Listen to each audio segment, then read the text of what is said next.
Good morning, good afternoon, and good evening, everybody, wherever you are in the world. It's a pleasure to be with you here for the second last edition of hashtag Find the Pioneer talk show series. As always, I'm your host, Jesse Forrester. I am Kenyan, I am 21 years old, and I'm grateful to be alive. So today we have three amazing people, two of which I'm just getting to meet and one that I met in Abu Dhabi this year. And so my first guest is Jude El Shaarawy from Bahrain Bayan School. She is a 2018 Global High School winner. Welcome, Jude. Hello, thank you. Yeah. My second guest is Fatima AlKaabi. Sorry if I said that wrong. She is an Emirati inventor and actually, super cool and quite well known within the UAE. Welcome, Fatima. A fun fact, she Welcome. Thank actually you. hosted one of these talk shows. So it's good to have another host on board. Awesome. Then last but certainly not least is David Busely from the United World College in Mostar. He's a 2020 Global High School winner. So thank you everyone for availing your time and for joining us here on this amazing session of hashtag Find the Pioneer talk show series. I just want to remind all of our guests watching that this is a series organized by the Zayed Sustainability Prize, and we are looking for pioneers in every shape and form, whether you're in high school or have SMEs and NGOs and doing amazing work. We want you to apply for the Zayed Sustainability Prize. You never know, you might just be our pioneer. Awesome. So with that introduction done, I have a few questions for you, my peers. So I'll start with Jude. So as the Zayed Sustainability Prize winner in 2018 under the Global High Schools, can you start by telling us about Bahrain Bayan Schools Initiative Ecolab 360 project, and what was the main inspiration and driving force behind this important youth-led concept? Yes, thank you, Jesse, for that great introduction. So, our Ecolab 360 project focuses on transforming our primary school cafeteria building at Bahrain Bayan School to a pioneering hands-on sustainability educational platform. And the aim of Ecolab 360 is to demonstrate and to educate students and the wider community on the how-to and benefits of renewable energy such as solar and wind, water conservation and grey water recycling, and food waste recycling to create compost, biogas, and biodiesel. And we wanted to create an evolving platform that educates, motivates, and inspires students and their extended network on how to modify their lifestyle to become more sustainable. And I think our driving force for this is because though we were still young, at the time we wanted to apply to the Zayed Sustainability Prize because it seemed like we were finally being given a chance to make real life change in our daily environment and better yet in our school, which is something we went to every single day. And we wanted to focus on the primary school because we wanted to introduce the youth at a young age to the concepts of renewable energy and sustainability. And we wanted to inspire them to make a change. Yeah, that's really cool. I mean, your project seems to capture so many different facets about sustainability. And I definitely think we will get into more questions for the three of you and also for you, Jude, as we go along. So, Fatima, at just 15, you are the UAE's youngest inventor and winner of the Pioneers Award of the UAE. With a focus on a wide range of robotic inventions. So tell us about the importance of investing in the youth as the future of innovation and economic growth, particularly with the rapid rise of the next generation or disruptive technology. Also, congratulations, by the way. Thank you so much. First, thank you for having me. I'm very happy to be joined by great minds today. At the beginning, I think as a Gen Zer myself and part of Generation Z, I think our generation is very creative and has so much to say. We're known to be very stubborn and always wanting to prove that we can handle things on our own and we can express our opinions on different issues. So it's very important to empower us, especially by older generations, because we need their guidance, we need their advice, but we also need that space to express ourselves and do what we love. So I think the future is going to be safe in our hands, but we'll also appreciate the support of other generations to even become better. Awesome. That's quite nice and succinct. We'll definitely like to get into a little bit more about what you do, especially as an inventor. And like I said, I don't even know if I am a Gen Z, but I definitely think I'm somewhere in the middle between the end of millennials and the beginning of Gen Z. So definitely looking forward to seeing what you have to, share with us today. So David, your project that aims to build one of the first environmentally conscious buildings in the city of Mostar, in your country of Bosnia and Herzegovina, was recognized as the 2020 Zayed Sustainability Prize winner for your high school UWC Mostar. Can you tell us some of the key learnings from this project and how do you hope to impact your local community? Yes, thank you. So when we designed our project, we had one of this key question in mind: how do we make the change, but not only make it, but keep it sustainable, right? The word sustainable has it in itself. We want to sustain the change and have it stay for generations to come. So this is the thing that we had to keep in mind when designing our project, was that we didn't want to be the top-down teachers. We didn't want to be the people coming into a foreign country and deciding what they should do and what we want them to do, right?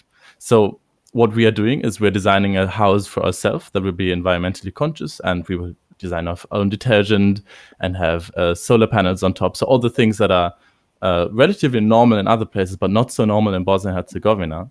And then we don't want that to tell them, you have to do this now yourself, but rather through things like workshops, show them how it could benefit them, to show them this is how you can do it. This is how you not only for the environment, but also for your own wallet. It might be nice to have solar panels on your roof.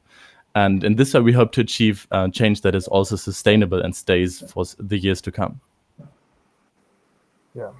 Okay, awesome. I see a lot of interesting synergies, right? And when you look at sustainability, most times it's from energy and water and all of that, but I also see lots of social issues that the three of you have touched upon. David talking about the bottom-up perspective, Jude talking about we have to start teaching people at an early age, and obviously Fatima talking about how we just won't be told no. We are here, this is our world, and we are going to inherit it. So we have to put in our effort for the future generations. So you can definitely see that there is a little bit more beyond when you talk about sustainability, what that looks like in terms of social, cultural justice and the future of energy in this world. So yeah, for me also, I'm fortunate to have won the Zayed Sustainability Prize in 2019. It was an amazing opportunity for me. I actually got to learn a little bit about Ecolab when I was there. So I don't know if we overlapped, Jude, but I did hear about your project. And I think for me, what was super exciting was, again, that ability to impact change at a very young age, especially, with a community that was not belonging to me. And there was a lot of xenophobia because I am Kenyan and, it was in South Africa. So, and my friend is Ghanaian. And so it was like these two different Africans from different places are coming over and doing something in South Africa. So I think that was a very powerful message beyond the fact that we were, filtering water as well. We had a grey water project that would filter 1,000 liters of wastewater a day. And we had a biogas digester and an aquaponic system as well. So definitely, how will we impact our solutions to create a more just society is something that we, when designing the project, were extremely passionate about. That's something that, we still can see in the world today. So now I've got my questions for you. Obviously, you can answer this in whichever way you like. And I'd just like to encourage the audience that please pose your questions to these young people. We'd love to hear more engagement and see how they think, how they work, and how exactly you can also be part of the Zayed Sustainability Prize and win. So my first question for you, well, posed to everyone is, how, in your opinion, can we effectively inspire young people to become innovative pioneers who can contribute to creating a brighter, more sustainable future for us all? So you can take it in whichever way you like. Well, so I think I briefly touched upon this earlier, but I think that education first and foremost is the most important thing. because once we give them access to the tools and information that we need, we could build upon that for our future. And once the generation could have a solid foundation in things like STEM, STEAM, and now STREAM, they will be able to build upon that and expand their knowledge. And another thing I think that is really important is to just inspire them to be creative and explore new ideas. So just like Fatma said and mentioned, that it's important for us to be creative and use that to have a better change and a better future. So someone once said that the Stone Age didn't end because we ran out of stones, and the oil age will not end because we're going to run out of oil. It's going to end because we have new technology and we make better advancements in our society that are more effective and more advanced than what we currently have. Wow, powerful, super powerful. I think David.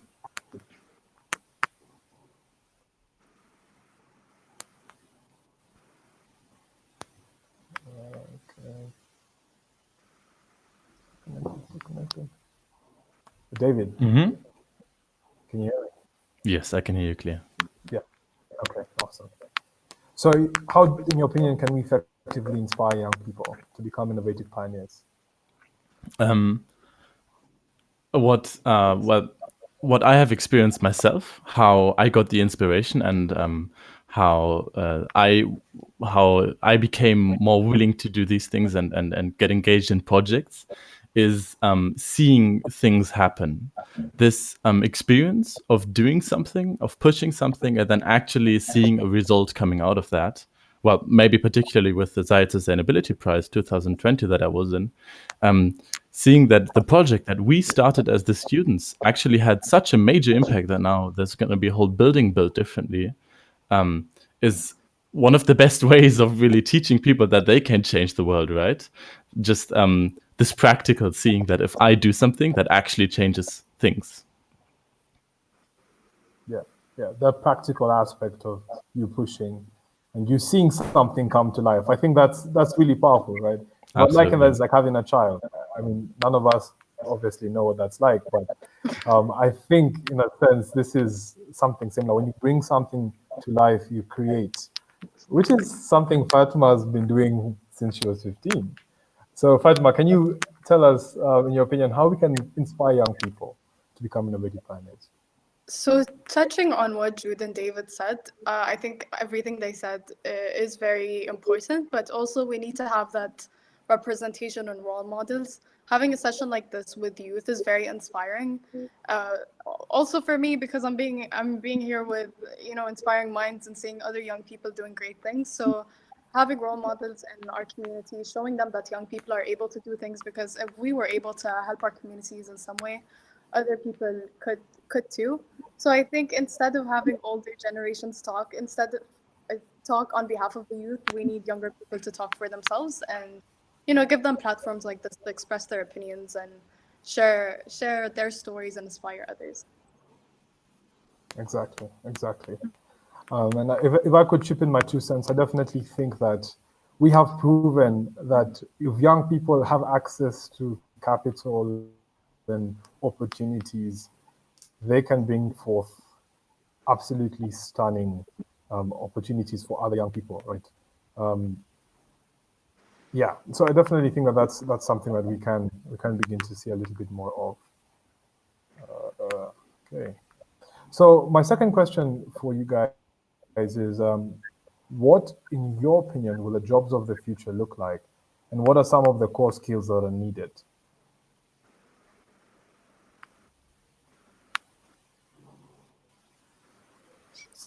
So I'll just say that again. What, in your opinion, will the jobs of the future look like? And what are some of the core skills that are needed?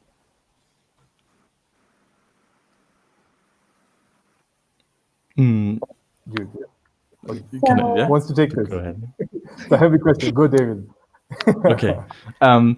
Well, when I think about it, right, what I believe is that with things like computers and machines getting more sophisticated with time, and they will get more sophisticated in the future, I believe that there will be less of having to do a process yourself and rather designing how it will be made, right? So I'm gonna tell a computer, I'm gonna shape a computer program on AI, and that is going to work for myself. So it's going to be less repetition. I don't have to do the calculating for myself. I can run a simulation, and things like that. It's more going to be shaping the process itself.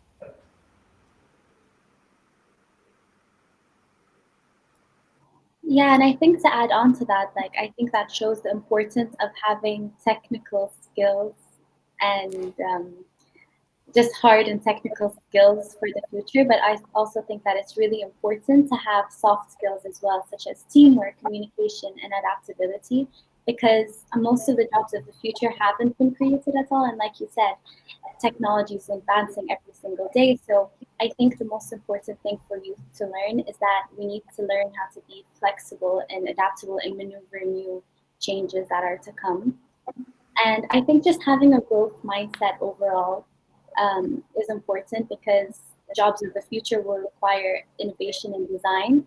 And we need to stop fearing failure and be open to embracing positive, disruptive changes around us. And speaking of adaptability, if we're all in a global pandemic and have to connect via the internet, then things like this happen. So maybe Fatima, you can say something about the next question, where maybe you, as a young pioneer, you can say how can the young pioneers that exist now in our generation, how can they prepare for the future that Jude and I just talked about? I mean, as you both mentioned, I think we think the same way. It's more about being open-minded and experiencing things on your own before deciding if it's for you or not. Like when I talk about AI and the things that I do, people are always scared. They're scared of the future and what's going to come, because we have to admit the future is scary. But we also have to remember when new technologies were introduced in the past, like computers or cars or all of these different technologies that changed the world around us. People were scared and they didn't understand it enough to experience it themselves, but now they're a vital part of our world. So give these technologies a chance. There are so many good benefits that could come out of it. So I definitely encourage young people to be open-minded, to educate themselves on all of these different technologies, check out online videos, websites, talk to other young people, hear their opinions, because these things are going to take over our world, either we agree with it or not, and we need to be prepared. Just like what happened with the coronavirus and all of that, we had to shift really fast, and the shift that we have now is going to be maybe a bit slower, but it's going to come one day. And if we speak of the job market, one thing that I think was more in the past, more a few years or decades ago, is this thought of after school, I'm gonna study something or have an apprenticeship in something, and then I'm gonna have that job for 30 years. But I just don't believe that the future world will look like that. I think you're gonna switch the jobs that you have multiple times, and just gonna be more creative in the whole process. Yeah, I think with the introduction or introducing technology to our workforce, all the jobs are going to be shifted. And instead of valuing these repetitive jobs that we have people sit in offices and do them over and over again, we're going to value that creative mindset and people coming up with creative ways to do the jobs, as you mentioned before. So I think maybe we'll have more appreciation for the arts, more appreciation for the human interaction, and all of these things that we're slowly losing with the introduction of technology.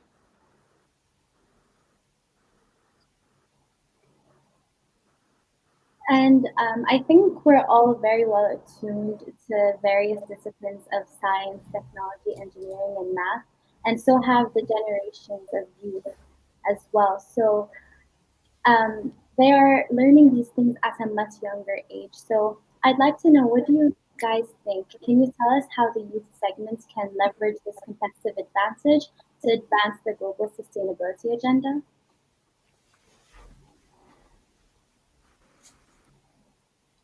Yeah, if you speak of this competitive advantage that there is, right, is that the young generation has grown up with these technologies. They have grown up with technology all around them, and they are what some people may call digital natives, right? And they just move in these surroundings way more comfortable. And I think that is this better thing that you just mentioned, that we have in the future. Yeah. Right. So I also think that because of like the sense of familiarity that we have with technology, we have more confidence. And since we have a better grasp of these concepts at such an early age, it just gives us a head start. We can start applying them with real life application projects and turn them into reality at a much faster speed. And the host Jesse seems to be back. Yes, I'm back. Yeah, we're struggling with a lot of technical difficulties, but you know, as pioneers, we definitely have to push through. Yeah, so I mean, just definitely go on and about what you're talking. Don't let me derail from the conversation. We were just talking about technological adaptability in the future when you dropped out. So that was actually a great. That was great of you to prove the point that we were making, right? Yeah, exactly. Awesome. So then I think the question that would follow that is, what are some of the main inspirations in your communities around the world when it comes to positive transformation and action on key global issues such as climate change?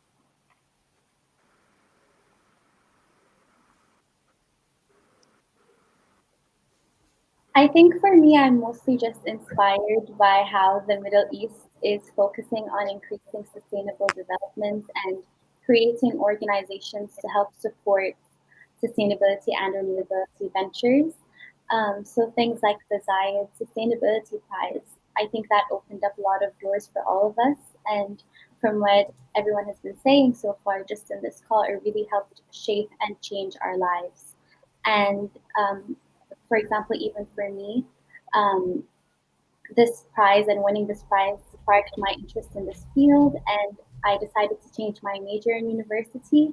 And I am currently studying environmental studies and international relations, and I'm currently working as a Clean Tech Innovations Fellow at the Massachusetts Clean Energy Center. So I just think I really owe it to the Zayed Sustainability Prize for helping me get a better perspective on what I want to be and what I want to do in the future. And I hope that it does that for the future generations as well. And when I hear this question, I have to think of what Fatima said. Yeah, is that okay? Mm-hmm. I have to think of what Fatima said with... I think what is happening right now is that less and less it's people speaking on behalf of the youth and more the youth speaking themselves. I mean, this thing right here, this live stream is really just a great proof for that, right? And seeing that without saying a certain name, just seeing that this is happening around the world where young people get invited to conferences or get invited into very important meetings, that just is, without having any specific name in mind, is just in general a really big role model for me that, it's more really us speaking and not someone speaking on our behalf. Yeah, I agree with what both of them said. It's very inspiring to be part of this generation and seeing people stand up for what they believe in, especially with climate change. The Fridays for Future movement is very inspiring in the sense that you're seeing millions of youth come out every Friday and protest and ask for a better future. And I think I'm very happy that that movement and that mindset is coming to the Middle East. Having Abu Dhabi Sustainability Week is very inspiring. You have so many youth part of all these different events. Although I haven't won the Zayed Sustainability Prize myself, but being part of the event and connecting with so many great minds every year is very inspiring. So I'm very happy to see that we're getting that movement here to the Middle East and hopefully inspiring our local governments to take action and support our movement. Yeah, definitely. I think for me, I'm more on the business side of things. I definitely think that, the future of sustainability looks like having a business that does not separate profit as well as social good. And I think one person I really like that's doing that and inspires me is Elon Musk. Obviously he's pushing a lot of the boundaries, and recently they just launched the space ship that docks with the ISS, right? So when he built the Tesla company, I was just like, wow, that's amazing, because he changed the face of electric cars, and now the world is actually transitioning super fast towards that. And so I think that, what he showed is grit and that ability to say, I'm actually going to, whatever everyone is saying, I'm going to do what I think is right, and I'm going to make a case for that. And I think that's super important, that we remain convicted, because as we get older, sometimes it's like, get a normal job or, do that. But sometimes, if you have that passion and if you're innovative as a young person, I think never has there been a time in the world where you can actually pursue what you love, like right now. So another question I have for you guys, this is quite a heated one. What, in your opinion, is the greatest challenge your generation will face in the next 20 years when it comes to climate change? I just need to pause. I just read that again. What, in your opinion, is the greatest challenge that your generation will face in the next 20 years when it comes to climate change?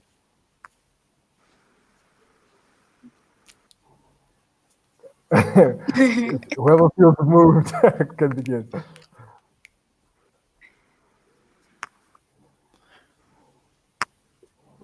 I think the biggest challenge, I'm not even thinking about the next 20 years, I'm thinking about the next 5 years, is getting policymakers to take action.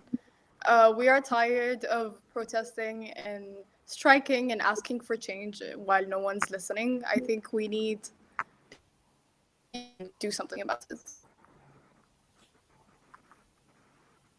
Right, I agree. And I also think that it's a race against time at this point. Like you said, not even thinking of the next 20 years, in the next 2 years, the next 5 years, we're already seeing the effects of climate change. So now more than ever, we have to start convincing policymakers and also just trying to give more support to innovators that are creating technologies that will help us mitigate and adapt to these changes and try to limit the impact of climate change.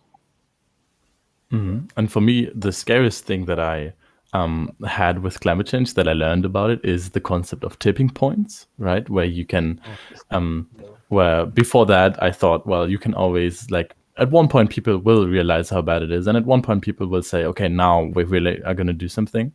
But with the introduction of tipping points, well, if this point of doing something about it is too late, and well, there's a great risk right now that it will be too late, then the scary thing about tipping points for me is the irreversibility, right? That you cannot change it back to what it was beforehand, and that is really one of the greatest challenges for me. Yeah, definitely. I think we just lost Fatima there. And definitely, this is one of those things where we're pushing through technological challenges, ladies and gentlemen. Yeah, I definitely think she's back. And so, as we wait, welcome back, Fatima. Thank you. No, it's okay. We're definitely fighting through this. And I think for me, in spirit of the climate change, I think one thing that I'm particularly concerned about is access to water. And I was watching this YouTube video, and they were saying that water is going to be the next oil, in the sense that it is super important to hold on to.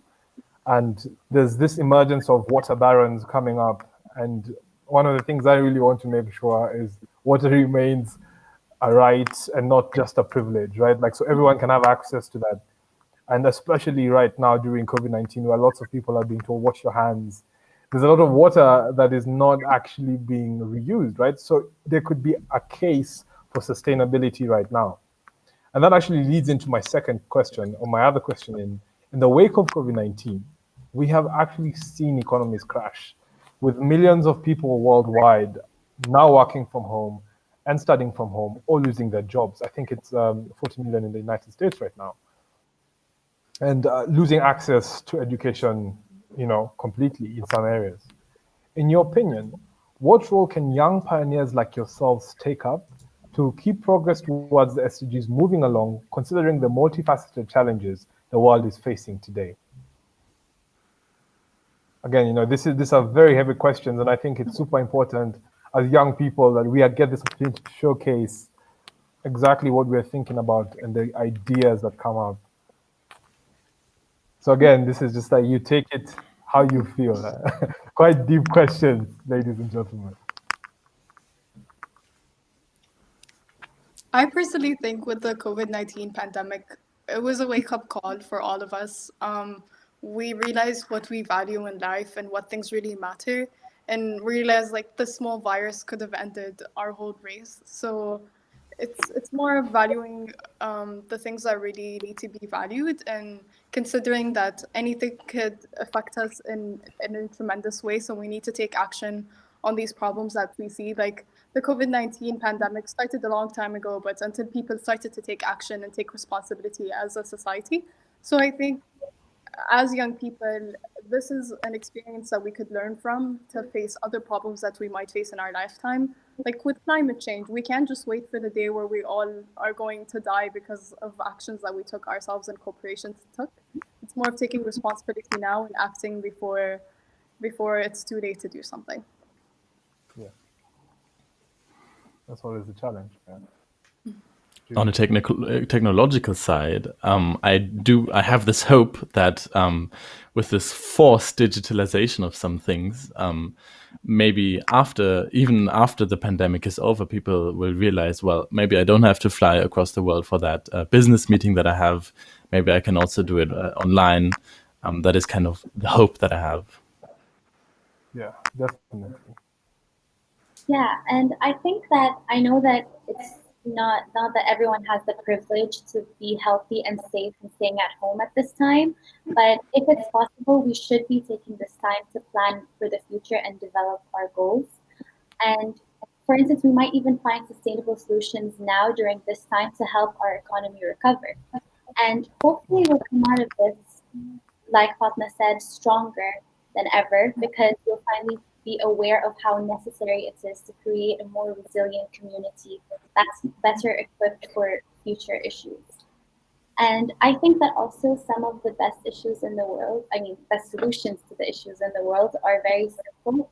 And we can use this time to research and use the available resources at home to go back to the basics and find some of the best natural sustainable solutions that we have used in the past, but maybe we forgot about because of rapid industrialization and development. So this might be a great time to talk to your family members and people in your community. Like Fatima said, we must learn from the older generation and then just use what we know now and use our talents to build upon that for a brighter future. I think that what really moves me is that kind of reflective moment that each and every one of us is having. And, like as David was saying, perhaps that call, that flight could be a call, right? You don't really need to go halfway across the world to have a call for like 30 minutes or talk. I definitely think that there is that importance of time and emphasizing that the best way to solve a problem is to make sure that it doesn't exist, right? So if we don't get to that tipping point, or if we are close to that tipping point, we need to make sure that that doesn't happen at all, so that the future generations of ours now know that this could have happened but did not, right? But they don't even have to think about climate change. That's how good we should get. And I definitely think, what you said, Jude, about innovating and going back to basics. It's very interesting how COVID-19 shows fragility within economic systems, social systems, and has really broken down things apart from just health.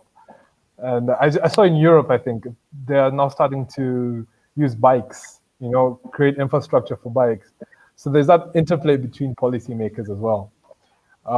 So yeah, definitely, I think young people do have these ideas that sometimes don't get the chance to be showcased. And that's where the Zayed Sustainability Prize, in many cases, does help. And this question goes specifically to David.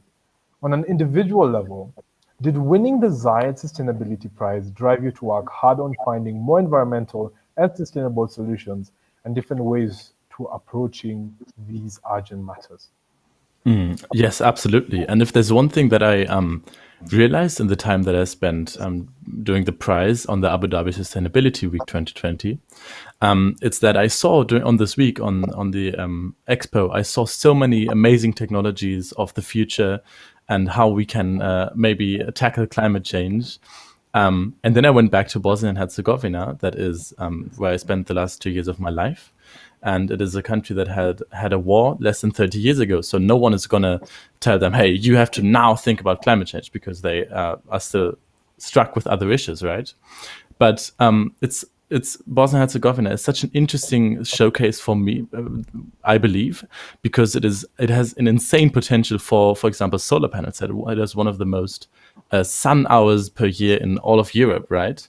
So what I'm getting here is that all this great technology also has to be made accessible for countries all over the world, and even for the economically smaller countries and less developed countries, because as we all know, climate change is a global issue and it doesn't stop at borders at all. So to answer your question, yes, definitely it did drive me to work harder on finding these solutions, and particularly on finding solutions that make it accessible to the countries that are a bit less in the focus of the world. Yeah, exactly. And actually, fun fact, David and I were seated together at some of these conferences or talk shows looking at some technologies. I definitely think that the future is inspiring, but we definitely need to get there. And that's going to happen through, just hard-fought victories for sustainability. So, Fatima, I have a question for you as well. So one of your most popular inventions is the solar bag, which is meant to provide sustainable clean energy solutions to people in an easy way. Can you tell our audience about this innovative solution? So I was inspired by spending time with my family here in the UAE. I like to go to the desert during the winter. It's a UAE tradition. You go to the farms that you have in the desert, and I always enjoyed spending time there. But having access to electricity was sometimes difficult, especially that some farms didn't have that access. So everyone wanted to charge their phones somehow. People like to take pictures and their battery just runs out. So I thought, why not create something that could help my family and myself, but also help other people. So I thought about creating the solar backpack, which is a bag that contains a solar panel. And while you're wearing it, it charges, and then you could plug in any electric device on it. So it initially started by charging your phone, having a fan, to then having a projector, a reading device, or any other device that you need, which is going to be helpful not just for local families here, but also for hikers or people who like to move around and be in the outdoors. So I'm very happy that many people are really interested in owning one of these bags, and I'm glad my family can now take pictures and have fun without worrying about having access to electricity. Amazing. That's awesome. That's innovation in action. I think it's really nice that you took something that we have every day and then just thought of an innovative way of getting energy.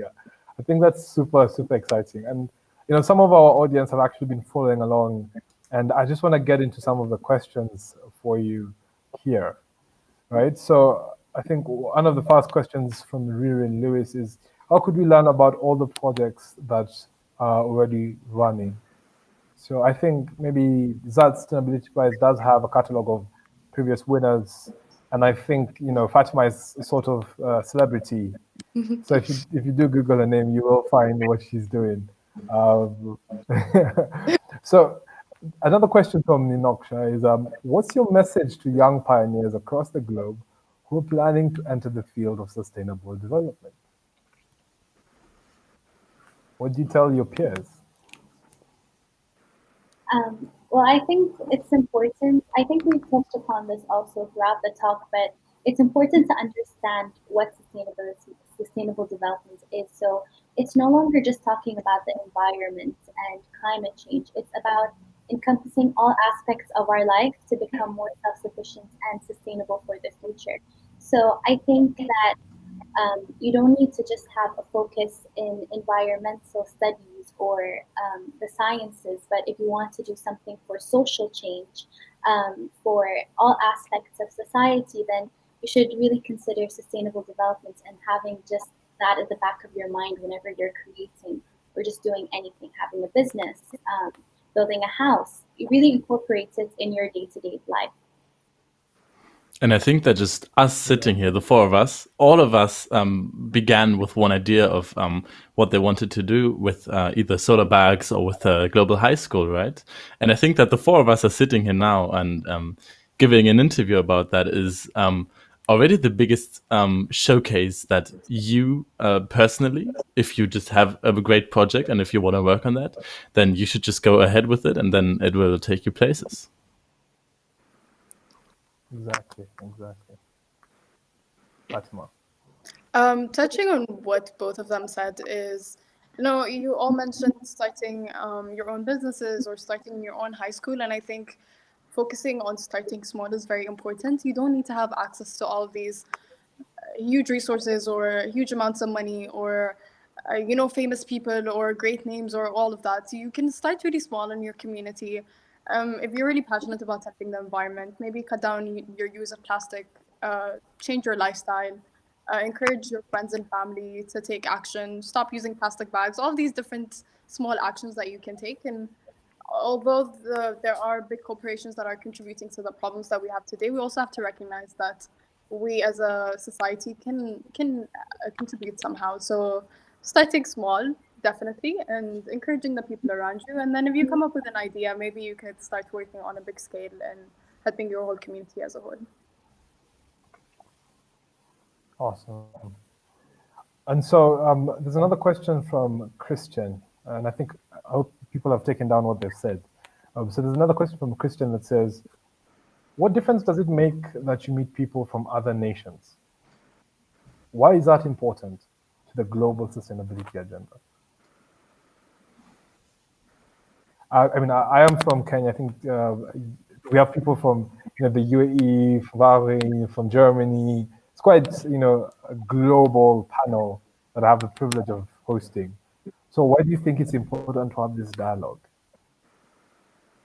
I personally think it's important to connect with other like-minded people and hear their experiences, but also see what other people are doing.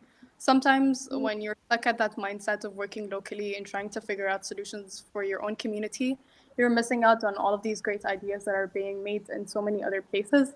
So sometimes I would think of an idea for an invention and I would think I've never seen something like this before. I could definitely make it on my own here in my own community. But after connecting with so many great minds, you realize that maybe the problem that I have is found in other nations, and also maybe the idea that I had is implemented somewhere else. So how can I improve on that? So definitely in getting inspired from other people and learning from their experiences and hopefully having more role models in our community.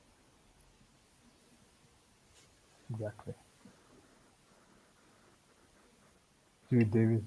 Yes, I think this amazing technology that we have in our hands now, that is the internet, enables us to do these things of connecting around the world. Well, you introduced this whole thing by saying good morning, good day, or good evening, right? And that already shows how connected we are around the world.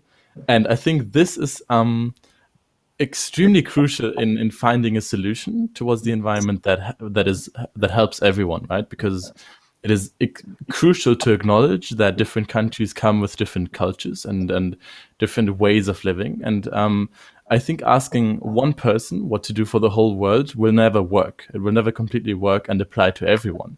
So you have to see what region you're talking about, and you have to find local solutions for the things. So this connecting with each other really helps in sharing the different cultural experiences that you have and the different perspectives. Exactly. Finally, Jude.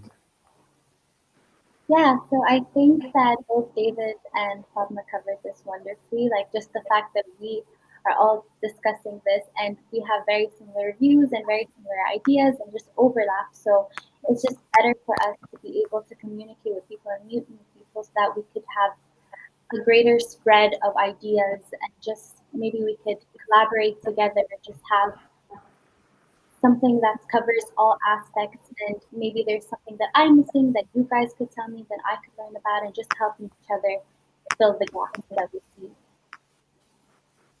Yeah, definitely. And I think for me, something that's great is it provides context, because there's a saying that we have is someone who hasn't traveled thinks their mom is the best cook. It's a saying we have, and obviously, no offense to all mothers out there, you're super. However, there's some, when you go to different countries, you get to try different cuisines. And in a sense, it's, I think, a similar analogy to sustainability. I think when I went to the UAE, for example, I realized people are working on, making rain in the desert. And I thought, that's absolutely amazing. Like, how does that exactly work? And it was just so incredible to just see all these people with these ideas. And you don't reinvent the wheel. Actually, I think progress is done on a shared stage. I'm sorry, I've definitely taken a little bit of time. And I just want to engage you guys with two more questions. One from Faisal and one from Nina again. So Faisal says, compliment, you're indeed an inspiration for the youth. So how do you think that the current pandemic further validates your ideas that we need to be more sustainable and responsible citizens? Yeah. I can start on this one. So if I could say is, at the Living Machine, we've created a company, and what we realized is just the way David is building sort of like a city a building that's sustainable. We're thinking about the same thing. And now in places that, for example, obviously in the global south, you have less wealth because of inequalities in the past. But what's important is how do you move beyond that? And the Living Machine can provide wastewater sanitation solutions for a lot of people that wasn't been done before.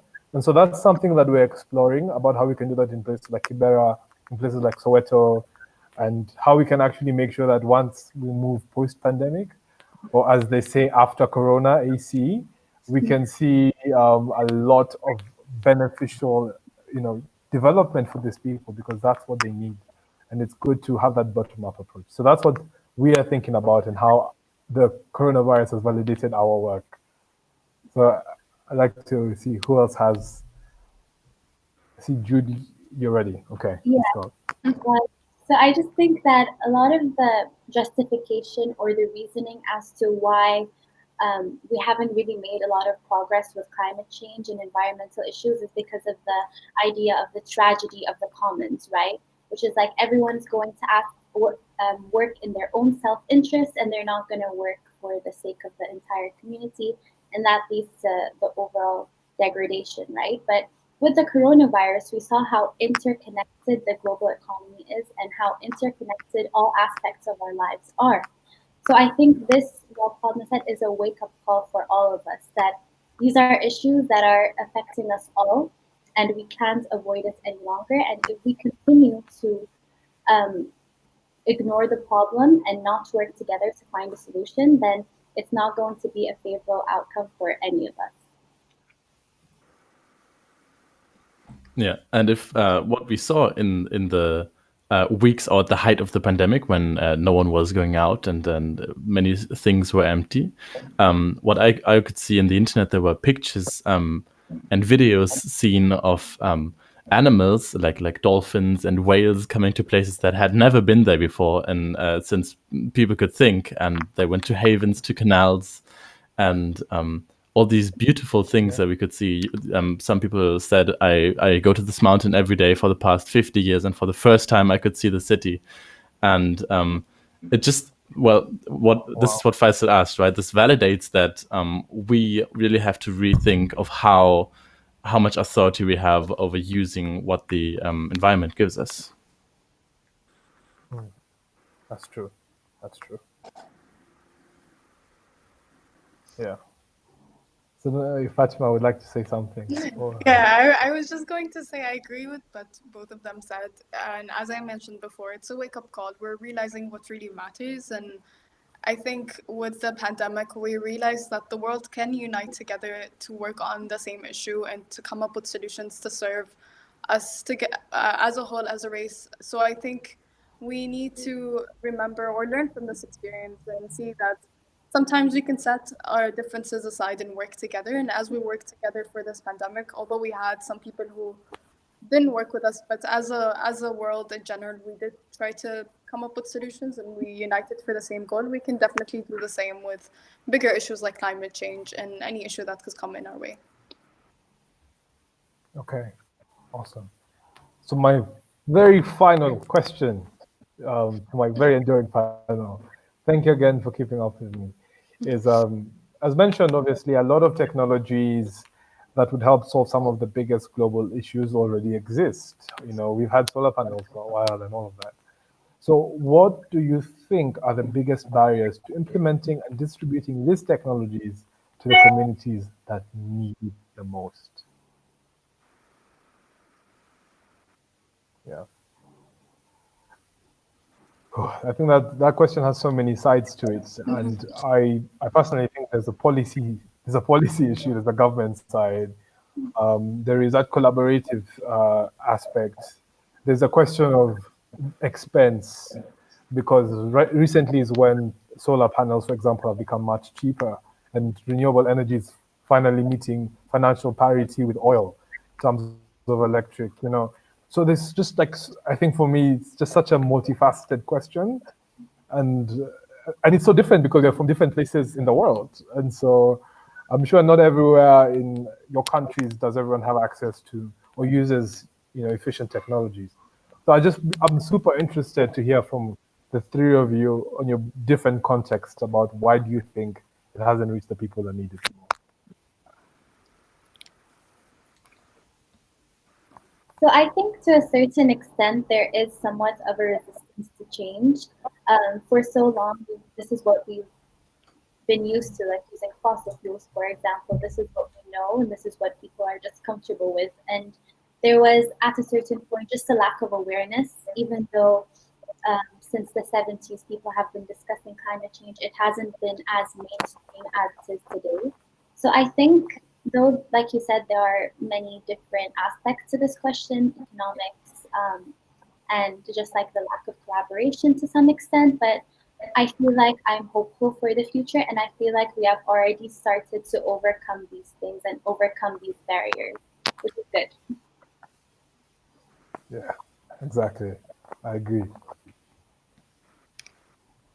I think when I looked at this issue on a global level, I always noticed that we have that missing link between these passionate youth or these initiatives or these NGOs, all of these people who are taking action towards the problem, and then the policymakers, the rich and wealthy individuals who could, you know, solve all of our problems with their money. You know, all of these people who need to be connected with each other somehow. So I think that missing link exists in so many countries in the world, and I'm very blessed and privileged to be from the United Arab Emirates because I think we don't have that missing link.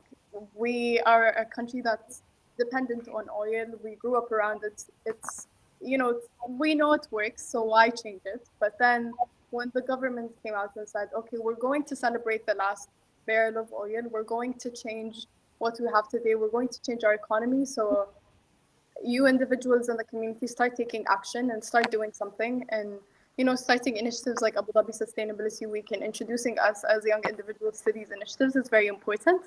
So I understand the privilege that I have, and I understand that our experience is very different, and sometimes our experience could inspire other people and hopefully be implemented in other places. So we have to wait for policymakers to take action and say something about it and fill that missing link that's missing between youth and, you know, older generations. And what I find so interesting about this question, I find it so interesting that this is a question that you can ask many different people and they will all give you a different answer, right? All of the answers being correct. Yeah. It's just that they're depending on the country that you're in or the culture, the community, there's always going to be a different answer. And that's something I find really interesting. Yeah, definitely. And I think, obviously, on that note, thank you so much to the three of you for availing yourselves for this, for allowing yourselves to actually be here and open and to discuss what is actually important to us as young people, and for being champions of, you know, free thought and sustainability for the future generations. We do have to take that action. We must be involved. We must be present. We must speak up. If you are not listening, you are not paying attention. And if it does not move you, you are not paying attention. If you're not outraged, you are not paying attention. Climate change is super important, as well as the other issues. And I like how it relates to facets of our lives. So I'd just like to remind everybody that if you want to connect with the Zayed Sustainability Prize, email them at info@zayedsustainabilityprize.com. We still have, I think, 14 days to the deadline. So please apply. And we hope that in 2021, inshallah, we shall have the opportunity to meet, and we shall have the opportunity, post or after Corona AC, to just engage in the way we have. And we cannot let the flame of sustainability die and climate change. So I've been your host, Jesse Forrester, and I'm very sad this is the second last talk that we're having, but I am more than enthralled about what the future is going to look like. So from me here in Nairobi, Kenya, and from my panelists, goodbye, stay safe, and take care of yourselves. Thank you. Thank you.